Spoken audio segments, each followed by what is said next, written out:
think we were into the bank for about 18 million at the time. We get a phone call, we've revalued everything, we think you're overexposed, we want £1 million off you. This house was interesting because the builder that was doing the renovation work down on the one on the corner, he offered me this one.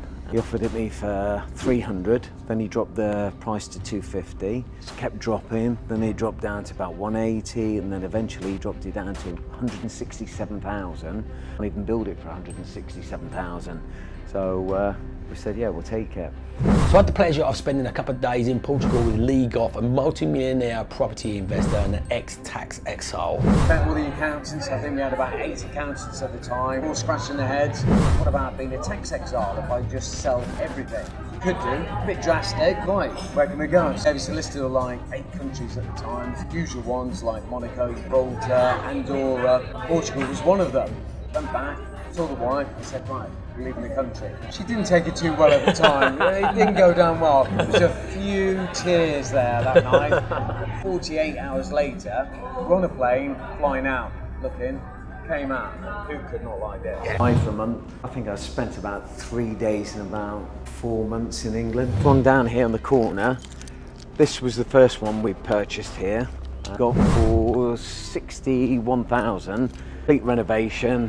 Lee invited me out to his villa in Portugal to show me around the projects he's got out there and to tell me a little bit more around the life of an expat and tax exile using the NHR, the non-habitual residency scheme, where you pay 0 income tax. I rent this one out. This rents out for about 4,500 a week. You can't not do property. When you decide you've got to keep doing it. Saw a renovation project, so many lunches and so much golf I can do. Went out, found this project, renovated it all. While I was doing that, then I got offered another one. Did that. We went out for lunch one day, another property, and then we bought that, flipped that. Builder, developer, he said, I've just built a place, are you interested in buying it? So we did a deal on that, so we bought that one. Lee is a true remote property investor and he has built up a multi-million pound property portfolio in the southwest of England, in the northeast of England, in Spain and in Portugal. Went signed contracts. Within the week, we'd flipped it for £10,000, so it wasn't a bad lunch out really. But land banked that. And then we've just done, renovated it, and we're going to flip that. Another one that we've bought, and we're going to be selling that on as well.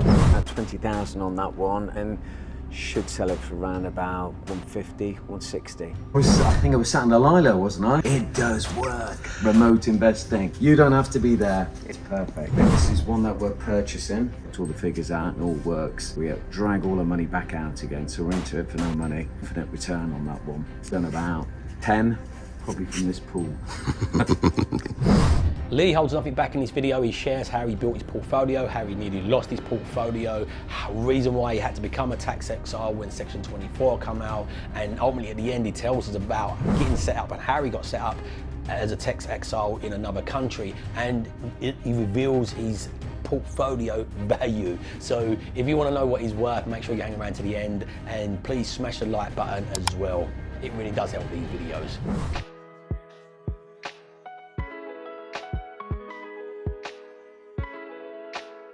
So we just arrived in Portugal. I'm sat here with Goff.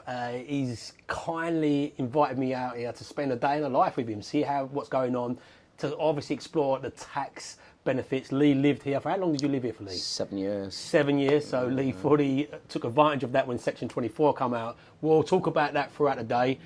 Just before I started the camera, Lee was dropping some real nuggets, so I said, let's get this on camera. Me and Lee met initially through online. It's actually the first time we met in person, but we feel like we know each other already because we've been on the phone, we've connected online for so long.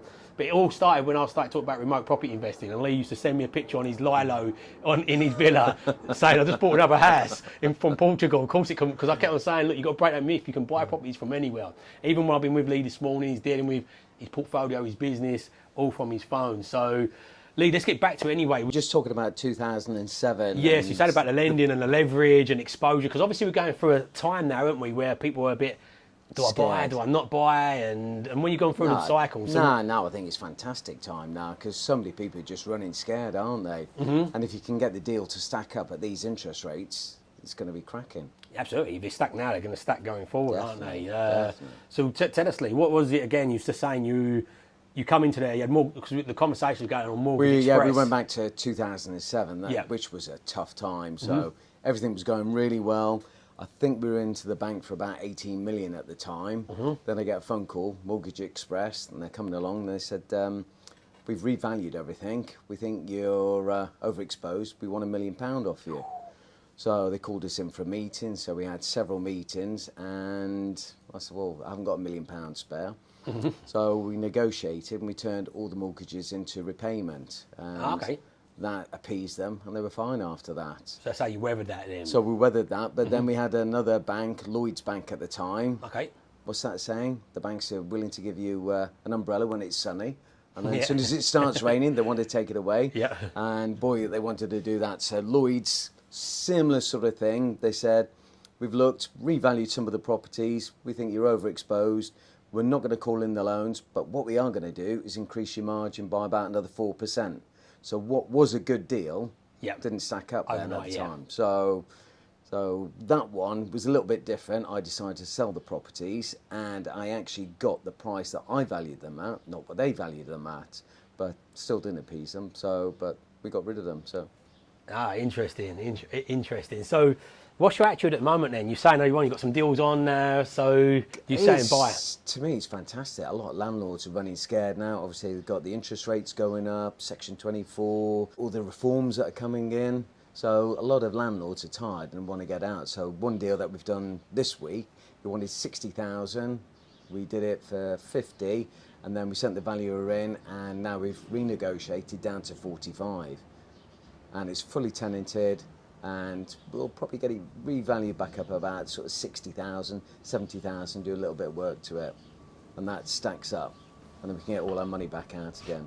Yeah, so they're active. Are you like, what model are you doing? Like, are you with lending? Are you buying cash? Like, obviously, so it's cash buy at that fortunate, price. Yeah, we're fortunate enough to buy cash at the moment, so we just buy cash, not bridging, and then we'll refinance back out. Yeah, so for me, the last lot, I put 30% down, and I think the next few houses I buy, as I was saying to you before we put the camera on, I'm really actively looking at my active income at the moment, especially with my digital assets.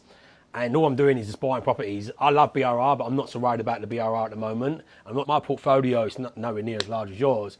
It's only got probably about 55% loan to value across the whole board. Of course, that's a balance between some have got a little bit more leverage against them, 75, some are like 40, 50 kind of thing.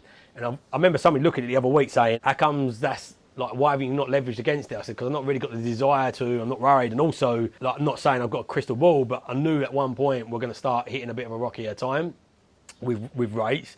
But at the moment, the actual last one I bought, I put 30% down. I didn't even, it had equity in it. It had a sitting tenant in there, same thing. But I bought it with equity in it because it was a motivated landlord. And I'm not looking to re-leverage it. I'm not looking to, I bought it for 73, I think it was. As it stood with any work doing to it, it's probably worth about 85, so it had a little bit of margin equity in there. How are you doing? Are you leveraging 75 or you? So we don't normally take any more money out than what we've put in. So for example, we've just done one a couple of months ago, paid 65,000 for it, spent 10,000 on it, so we're into it for 75. Got it revalued back at 100, so we only take the 75 out.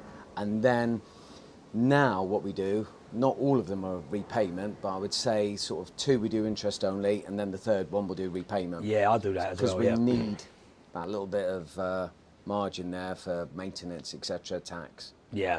People ask me, I say deleveraging, once you get to a certain, depends on the risk appetite, but if you can start paying down the odd one, start putting a bit of extra, like my strategy was every third property, if I put a bigger deposit into it and put it on a repayment, the other two I don't mind leveraging a bit so much, you know, because I know I've got a little bit of protection over here. And the bank like it as well. Yeah. When they're looking at the portfolio, because they're stress testing everything, and they can see, well, that one's going to get paid off soon.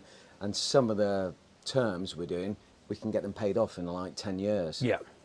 The bank's still got an appetite for you then? I find it difficult, let alone at your sort of scale. Yeah, but they're in limited companies. Yeah. It's not too bad. No, it's fine. And they look at the deals and they like it that we're only doing one deal, get that one finished, get it rented out, then we move on to the next one. I'm not trying to do 10 at a time. Yeah. So literally, that was very stressful before 2007. We'd perhaps do 5 or 6 at one go. Now I think, no, get that one, get it perfect, get it running, and then we move on to the next one.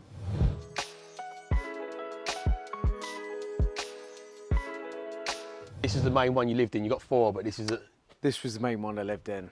So great location here, just easy walking distance to the beach and everything. Did you live in any of the other ones, or just bought them just straight for investments? I kept moving around. Right, okay, So, yeah. I like moving around. So yeah, most of our time was spent here. So come on in. So now at the moment you just rent this out, sort of service accommodation, all So of them. when we're not here, rent this one out. This rents out for about £4,500 a week. Wow. And if you don't mind sharing the numbers, what did you buy this for? What sort of servicing of the loan or something like this? When I bought this, it was a good deal. It's 2015. It was all depressed, so we paid $540 plus taxes. So it came out around about 600,000 euros. Right. But the price now, they've rocketed now.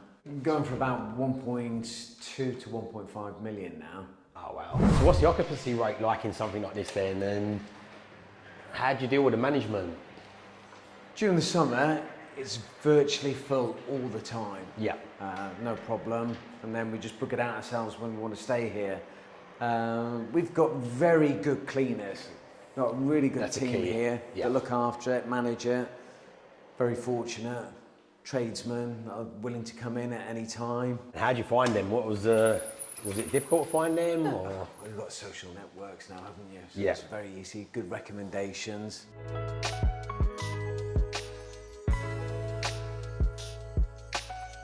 So how many bedrooms is this one then, mate? This one's 4 bedrooms. We've got 3 bathrooms, garage, large balcony up here, which is lovely.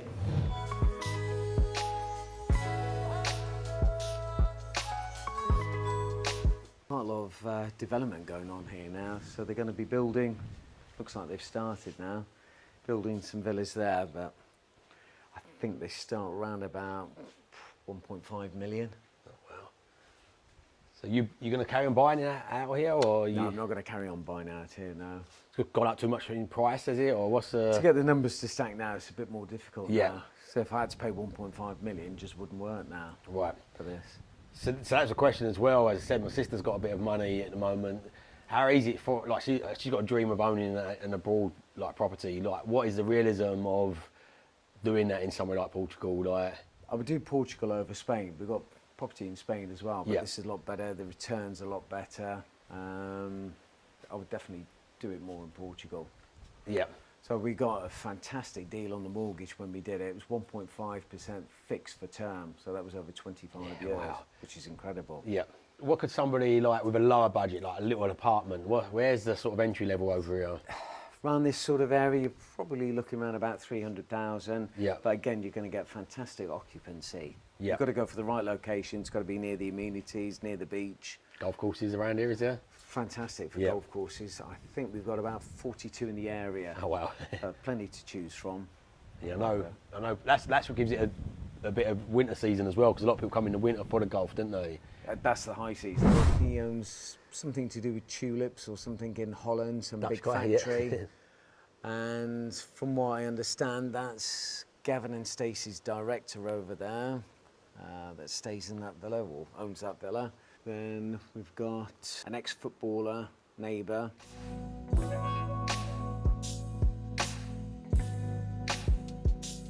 Come on then, have a look at this. This is my room, so unfortunately, this is what I've got to wake up to, this horrible view here, so someone's got to do it. Hard life, man, isn't it? Hard life.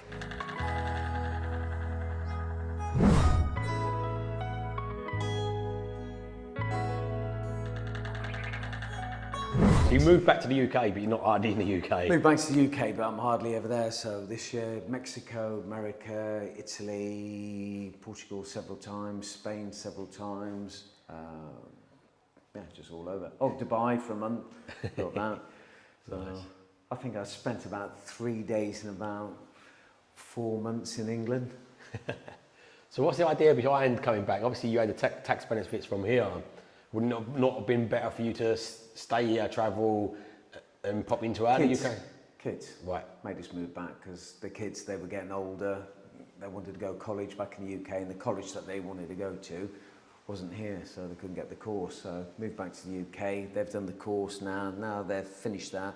We're thinking about moving back over here again, permanently. Will they come, or just to be a case of you and the missus here, and then? No, all of us, the whole family. Oh, nice. Daughter, she's actually going out with a Portuguese young man, so he speaks the language, so I want to come back. And why wouldn't you? Why wouldn't you want to come back? Absolutely. So 300 days of sunshine, very little rain. So where's your other investments? Are they all sort of in this vicinity around here? Like, what's this area again?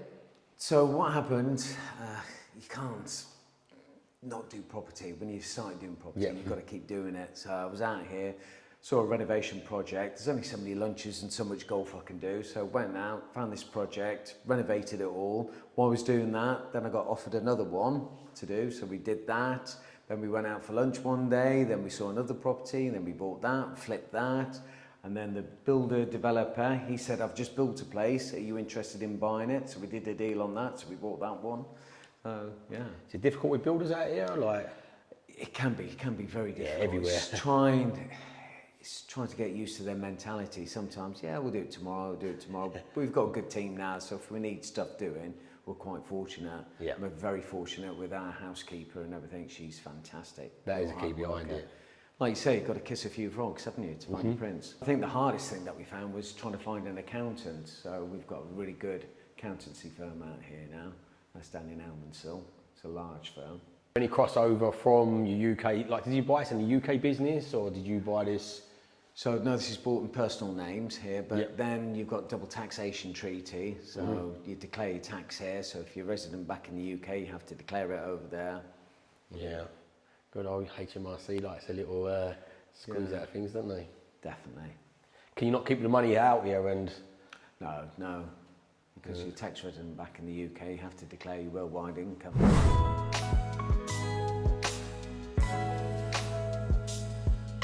My biggest concern is obviously the kids, the uplifting, you're saying like it's a new chapter in their life, so for you it's just a decision like that, like? Yeah, what we were talking about earlier, saying, you know, sometimes you get a problem and it turns out to be a fantastic blessing in disguise. So obviously George Osborne, with his infinite wisdom, introduced Section 24. So met all the accountants, I think we had about 8 accountants at the time, took them all out, they're all scratching their heads. And I said, what can we do about this? And they said, well, don't know. So I said, what about being a tax exile if I just sell everything?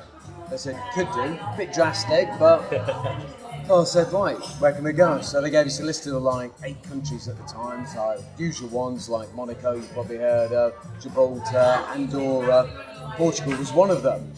So I said, right, we'll leave the country. Went back, saw the wife, I said, right, we're leaving the country. It was literally that quick. So How did she take that though? Like, she didn't take it too well at the time. It didn't go down well. There was a few tears there that night. So anyhow, I said, no, something we've got to do. So she looked at all the countries.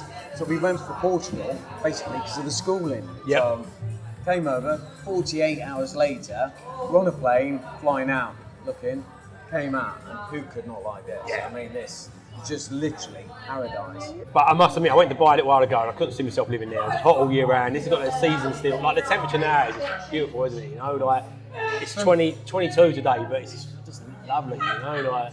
I love Dubai, but I couldn't live there permanently. Here, literally, it's just paradise. Yeah. I think the thing for my wife when she was moving out here, because they do residency ties, so to be a tax exile, you're only allowed so many days back in the UK. So there was like a flow chart. Then we met the accountants because it was my business, not her business. She was free to go backwards and forwards. But for me, I was only allowed 15 days back in the UK. So we're talking about remote investing. So we were still actively buying properties back in the UK while we're here. Why, you sit on your lilo. That's it. I remember you sending me, that was one of the first pictures you sent me. Oh, really? You was on the lilo, you had a beer on the lilo. You said, of course it, because I was always going on about, listen, it can work. You went, of course it works. We just bought a property, you were sitting on the lilo. I thought, yeah. And even this morning, what we had, the phone calls coming in, Yep. got a property all flooded. So yeah, that place was all flooded this morning, a couple of phone calls, a couple of videos, and that's it, it's all sorted. Absolutely. As you said, even if you're there, you wouldn't go to it anyway, would you? I had a person say this to me the other day, yeah, it's far away with the maintenance. I said, what's the worst you think could happen to a property? I was like, burn down maybe? Yeah. you think you're going to go around there with a hose? Yes, I've had a property burned down, and it was remotely, but guess what? Even if it was around the corner, I would have been there with my bucket or my hose trying to put it out. You phone the I fire had the brigade. same conversation with the tenant. He said, but you've moved abroad. He said, what happens if it burns down? I went, well, don't call me. Call the fire brigade. Dial 999. He said, what should I do? I said, leave the house for starters. Yeah, absolutely. Joe, I was saying about funnels and these digital stuff. That's what we're building up to our lettings company at the moment. We're building in these funnel stages. So when a tenant applies for us, they go take them through a funnel. All the questions they think they ask you, and you tell them, is all recorded, pre-recorded. So then they've got information forever. They don't have to come back to you. So every time they do come back to you, you just point them back towards the funnel. So the answers are all within there. Move-in day, maintenance, how you can phone stuff, if you're in arrears, it answers all their questions within there. So it creates a phenomenal customer service for them. They feel more looked after, but for you as a business, it takes all them phone calls away from you because you're just answering all the questions that they would usually ask you anyway. And obviously now with AI, you can probably start to integrate that a bit more. Yeah, with questions, yeah. So the more you've got documented in there, and the more you've got documented of you, this is why I've got such a big thing. And look, get used to being on camera. Start with reels, it's easy, it's a minute. Then build up to documenting everything you do. Like, so all them phone calls you're having today, I would just get the camera and record that. Because with AI, you'll be able to put that into a language model that slowly be able to make them answers for you. Eventually that'll be able to go, okay, phone that person, do this, do that, like that, because you'll train that language model on the way your thought process goes with that. And similarly with customer service, you'll be able to train a language model to answer these questions. And that's come now. I'm in talks with a young lad, 21-year-old. He's a student studying software engineer. So earlier we were talking about buying your own house, which I always find really interesting. Some people say, don't buy your own house, you've got to rent it, etc. Talking about my house back in the UK, so it's a big manor house. It's got 5 cottages with it, and then it had some outbuildings. Two of the outbuildings were turned into SA, Brilliant. and the SA paid for my house now. Amazing. That's just about though, isn't it? It's finding the assets to pay for your liabilities, you know, so if you can structure it in a way. 100%. I had a young lad talk to me the other day, say, how can I get into things? And he said, I'm just about to buy, I need to buy for myself, my wife, and I said, look, you're young, rent your room out. Take advantage of it. I know it's not so sexy, but like, he's buying a 3-bedroom house for himself. He said, rent the room out. You've got tax-free income from renting the room out. They'll pay your mortgage, your tax, and then all that money you're saving, compound in and putting it back into something else. I'm about to buy a car at home. And that guest house I've got converted. That's exactly that. In my head was like, okay, I want to get that car on credit, and that guest house is going to pay for the car. Instead of me putting the money into the car, I'm going to get the guest house to pay. Some people will argue and say, oh, well, you obviously couldn't afford the car. You can't buy it cash. You can't afford it. I went, no, I'm doing something else with my money. Don't pay for that car, that asset. Absolutely. All that liability. So where are we off to now then? So where are the other ones? A little village called Barrow Saint João. I probably said that awfully, but it's a quaint little village just outside of Praia de Luz. Traditional Portuguese place. Not many tourists there, but it's really quaint. So how are these for rentals then if there's not so much tourists? Like are you on long-term rents with these or? No, one is a project and we're going to be doing in the future, so we've sort of land banked that. One that we've just done, renovated it, and we're going to flip that, we're going to sell that on. And another one that we've bought, and we're going to be selling that on as well. We've bought that for a flip. Coming into the village of Barrow Saint João, they've actually just started a new development here. Did look at that development, but I couldn't see the figures stacking up. They're going to be charging quite a lot of money for the properties there. I think around about $500,000, but I don't think they're going to get that money.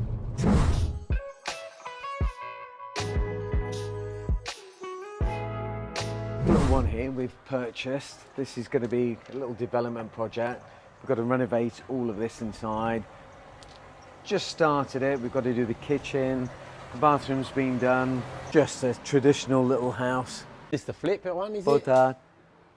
this one's going to be for flipping, yeah. We're going to flip all of them. All 3 we're going to be flipping. So do you mind sharing the numbers on this one? So what's... So purchased this one for 60,000. Okay. So purchase 60,000. What We'll are you be gonna spending around about 20,000 on that one, and then Should sell it for around about 150, 160. This is another one here. This is 4-bed detached. Thank you very much.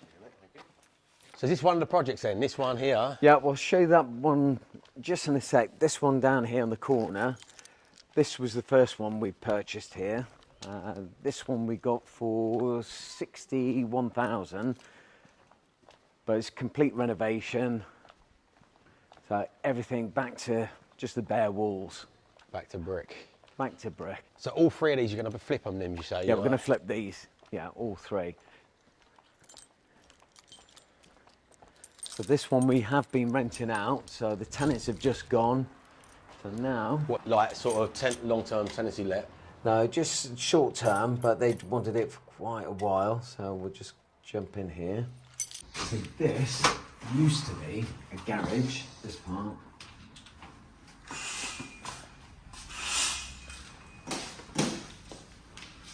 Oh, nice. So you put this new kitchen in, yeah? So turn the garage now into the kitchen. Yeah, nice. So then we've knocked through. And believe it or not, this used to be like a little wine bar in here. It was really quite cute and everything, but everything's been taken out, everything's been insulated.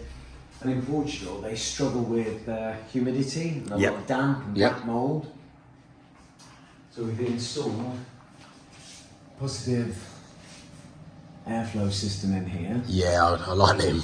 I use them a lot in the UK. We get no problems. Yeah, they do. They work. So we've had it now a few years, no problem with any black mould or anything. So you're going to sell this now? Now you've had a rental on it. Yeah, no, we're going to pop this on the market. So what did you say you bought this one for then? This one's 61,000. We've spent, I think, about 30,000 on it now. Everything's been done back, just bare bricks. So all the electrics, all the drainage. Completely insulated, pre-installed for aircon. So what would you put it back on the market for then now?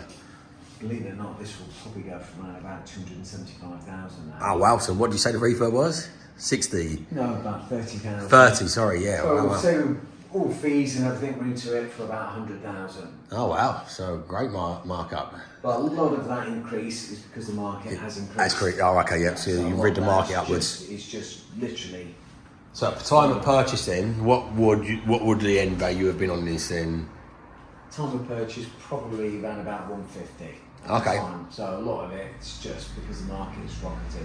So we've had it rented out, so now we want to sell this.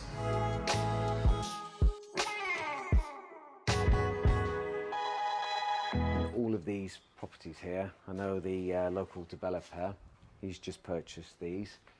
And they're going to be doing something very similar to their house on the end. He owns that one as well. So what would it sell to? Is it a home owner sort of market or? It's going to be like an expat that's retiring here. Right, yeah. This particular area is very popular with Germans. Oh, okay. And will you market it to expats or will? Oh, definitely, yeah. Yeah, okay. And how would you market it? Like, would that be? There'll be local agents that are going to have all the contacts. So Yeah. Little house in the village. Distressed seller, he wanted to sell it, so we're having lunch one day, made a cheeky offer for it. I think we offered £70,000 for it and they wanted 100. They accepted, literally signed the contracts that day. So had lunch, went, signed contracts. Within the week, we'd flipped it for an extra £10,000, so it wasn't a bad lunch out, really. No, not bad. And what's the conveyancing like here? Can you get things through quick? Can you? Very quick. Right. I think England could learn a lot. It's really, really quick. So if you see the properties, it's not like back in England where you're waiting for months and months. This house was interesting because the builder that was doing the renovation work down on the one on the corner, he offered me this one. And I said, no, I'm not in the market for buying another one. So he offered it me for 300, then he dropped the price to 250. So he was the owner, yeah? Yeah, he was the owner, doing all the work. Then it kept dropping, then it dropped down to about 180, and then eventually he dropped it down to 167,000. And I said, I'll have a look. And I looked at it and I thought, well, I can't even build it for 167,000. So we said, yeah, we'll take it. So this one, we've had for a while. So this one we're going to sell as well. Has this been rented also, or? No. Occasionally I just stay here if the other villa's rented out, so I stay in this one. This is where you were staying before? Yeah, I was staying, so the other villa was occupied, so I stayed in here. So what's the plan with this one then? You got to do work to this, or just? We're going to do a little bit more work to it. We're going to. Have you done any work so far? We've done some work to it, yeah. Lots of guitars around. Lee, do you play the guitar? No, I buy guitars. Don't play them. I wish I could say I played the guitar, but no, I don't.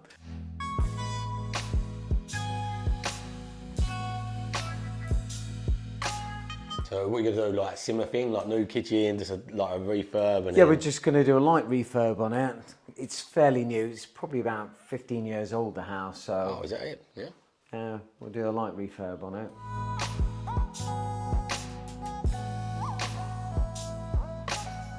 We bought another villa in Spain, went out for a jog. So while I was renovating that, started renting out the villa in Luge here. And we got 25,000 for the first summer we did it. What's the first time you rented out this one? First time we rented out, yeah, we got 25,000 in rentals, and that was for about 8 weeks over the summer, that was. So that worked out really well, so we had a lovely holiday. So whet your appetite for all the rentals? The one in Spain we purchased for 148. It was a bank repossession. Didn't intend to buy it, just happened to be out jogging one day, saw a notice, contacted them, and then we flipped that for, I think we got that for about 215 we sold that for. So that was quite good. But the tax over there at the time in Spain was 28%. We still got to pay 28% tax. This was a notorious spot, wasn't it, Lee? Where I remember I was talking about. Yeah, I think I was sat on a Lila, wasn't I? Or lying on a Lila, having a beer. Absolutely. It does work. Remote investing. You don't have to be there. It's perfect. It definitely does work. So that's one that we're just buying under auction conditions. We're getting that under market value, doing a little bit of work to it, then it gets revalued at 100,000. So we'll get all our money back out on that. Again, another remote one. We've bought that. I've not been there, I've not seen it. Sent the agent up there. They've checked it all out, checked all the figures out, and all works. So we drag all our money back out again. So we're into it for no money. Infinite return on that one. So we've done about 10, probably from this pool. Yeah, it's just a quick call. Just wanted to find out how we're doing with Shearwater. So the viewing on Friday never turned up. Oh, frustrating. Yeah, confirmed with Sam just before and then didn't show up, so that was frustrating. And the other lady's decided that it's just not for her. Right, oh well, that's fine. All right. Probably better now. So what I'm going to do this morning is give Aidan a call and get it on with Fulford as well. Fantastic. That'd be great. All right. Yeah, I had some money in, so I presume that was for Market Dew Street. Oh, good. If you could possibly send a statement or get a statement sent to me so I can work out what it was for and allocate that, that'd be great. What's that? So where's yours? So my villa's just on the corner there, so that one's opposite me, so 1.6 million. That wasn't a bad investment at 540 then. Depends, something around about 300. Yeah, around here. What would you get, the sort of peak season for like a 2-bed Airbnb around here now? $1,000 a week, I reckon. $1,000 a week? Yeah, that's what I was saying, about $1,000 a week. I don't know about that one in Casfarel, but that's a 9-bedroom house with an indoor pool and cinema. And how much is that? I'm trying to sell that. I think he's got it up for 3 million. How many million? 3 million, I think.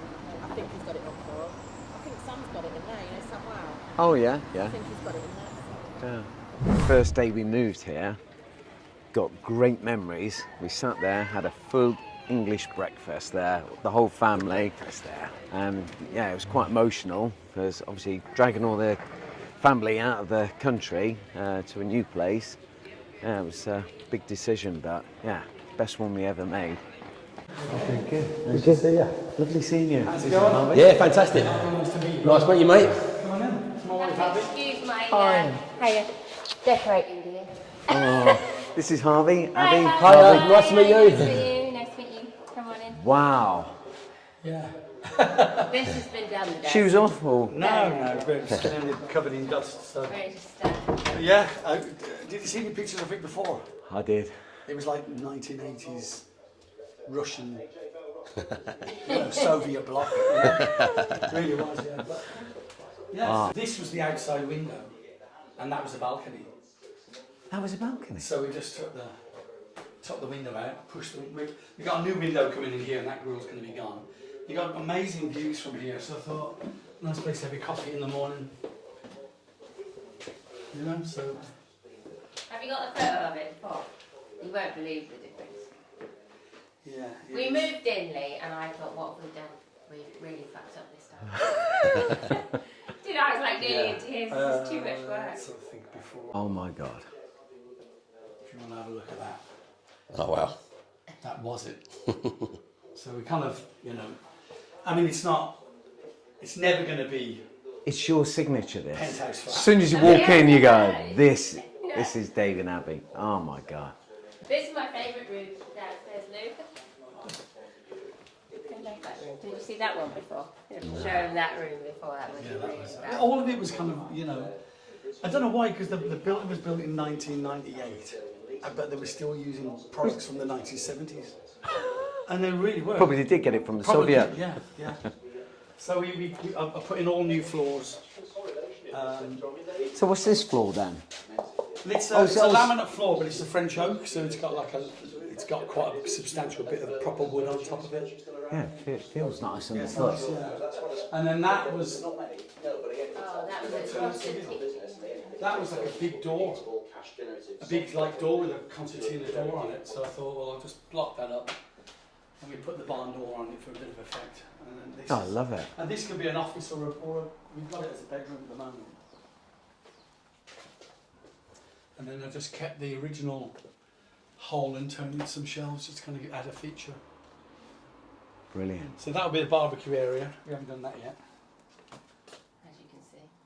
Oh, It's basically trying to get the outdoor spaces to feel outdoor rather than just a bit more concrete.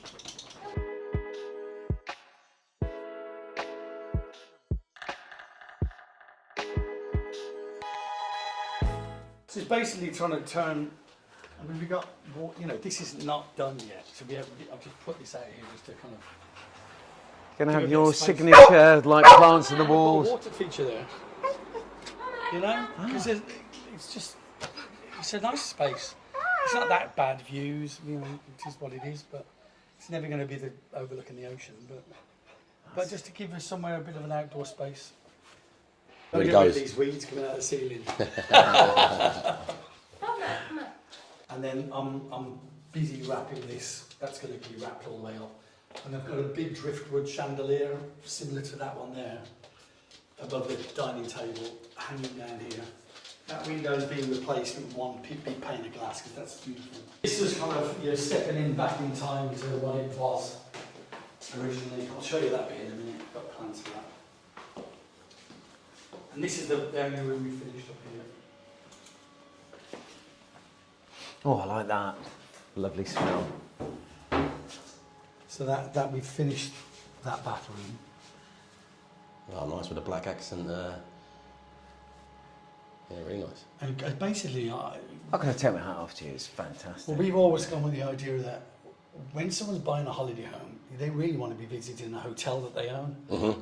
Do you know what I mean? Mm-hmm, definitely. And when they walk in, they've got to be wowed. You are selling them a dream. This You know what I is mean? That's what you're doing. fantastic, So, I mean, I know it's kind of real estate agent sea views. You can actually see the sea view. So once the satellite dish is taken down, and we've got a bit of astroturf out here and some plants and stuff. It's not that bad. Sea views out just there. It's all going to be sprayed white. Are you going to spray them? I was going to rip them out, but I'm decided No, actually what I'm going to do is spray them white and put an accent of bamboo in here, change the handles, and then. Yeah, I mean they're good wardrobes. They're made Oh no, by yeah, proper my carpenters. God, yeah, definitely. It's a shame Yeah. to, Sacrilege. yeah, same shit to get rid of them. Is this their furniture? Yeah, that's just left. So you're going to spray it or what? No, that's going. I'm going to keep that. I'm going to chalk paint that because that's quite nice. And there's another one in the front. I'm going to chalk paint, and then rather than go with a kind of really modern theme, I'm going to do a modern Portuguese A little gem. barley garden. We've got a jacuzzi coming out. Oh, really? Yeah. And this is...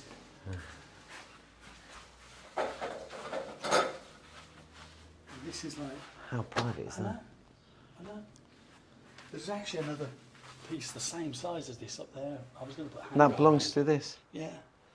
But I was going to put a handrail and a set of steps worth of, you know, lot of work. So I've got a jacuzzi going here, and this will all be bamboo, plants, lights. Yeah, proper mate. It's, yeah, look And this will be a fantastic. kind of private little spot. You haven't got a swimming pool, but be able to come up here and just sit and get, you know, cool off and whatever. And we've got outdoor chairs going there. That goes onto a stairwell, so that's no one's going to be bothering you. Obviously, you mentioned about one of the reasons you come here is obviously the tax. Section 24 come in, and you looked at a list of countries that were like tax exile sort of countries. How does it work? If I wanted to come, obviously I'm out here exploring that as well. So if I did want to come, what would be the next steps for me to do that? Well, it's a little bit different from when I started. Back in 2015, it was pre-Brexit, so it was a lot easier back then. So we moved here. It's called Europe's Hidden Secret, and it's called the NHR, non-habitual residency. So lots of people from Scandinavia, France, everyone comes here. There's lots of tax benefits. I think some of them have slightly changed from when I moved here. So back in 2015, we built up a large portfolio, about 150 properties, and Section 24 got implemented. So speaking to the tax advisors, I said, what about if I sold the whole portfolio, but I've got the CGT to pay? So they said, if you come to Portugal, that will mitigate virtually all of the CGT that you have to pay. So we started selling the portfolio. At the time, over a period of about 5 years, we sold 31 properties. But then we decided to come back to the UK. Kids were getting older, and it was like chopping off my arm selling the properties, which I didn't really like doing. So we moved back to the UK, and we restructured the business now. Okay, amazing. And that's a big question. So everybody's really keen, everybody's nosy, by the way, you know you are being nosy.